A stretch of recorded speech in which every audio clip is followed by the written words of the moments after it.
think of this one as more of a question to ponder, and it's a little bit of a controversial one. I imagine it might bug the hell out of some of you, but I've just been in working in Starbucks, and this family comes in and sits opposite me with a real overweight 1-year-old, I would say, maybe a little bit older than one, like really overweight. And of course, when you look at an overweight child like that, and everybody was looking at that child, right?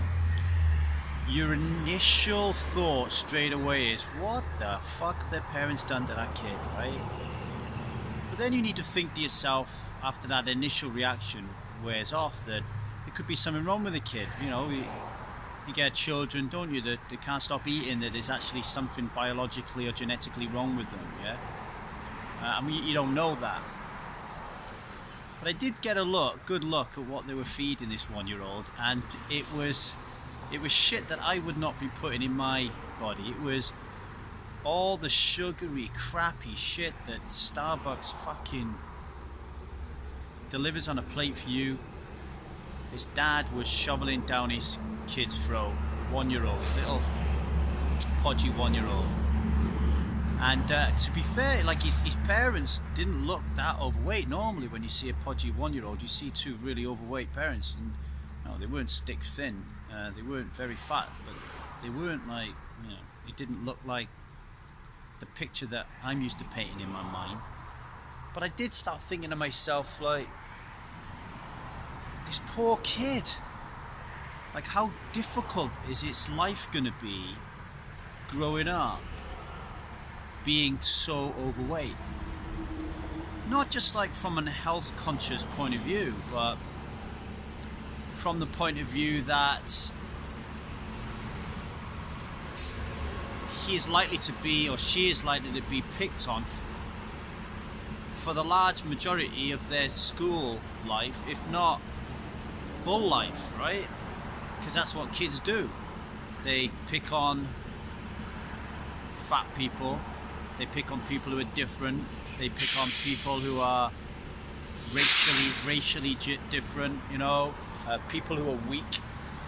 And I just kept thinking, wow, this kid's gonna have a really hard time. And like, I do want to put the caveat here that there might be something wrong with the kid, but let's just say, for the sake of philosophical argument here, that there's nothing wrong with the kid other than his parents are feeding it too much food, right? Feeding her or him too much food. Then that means that these parents are helping to create a nightmare scenario for this child as he gets older. And as I walked home yesterday thinking about this, I couldn't help thinking, is there any difference with us drinking alcohol? So, alright, we're not spoon feeding food and sugary shit down our kids' throat to make them overweight, but we're drinking alcohol, and we're showing our children that it's perfectly acceptable to do so. We are, in a way, contributing towards alcoholism being an invisible, violent, dominant belief system. And this is the side of the marketing that's out there.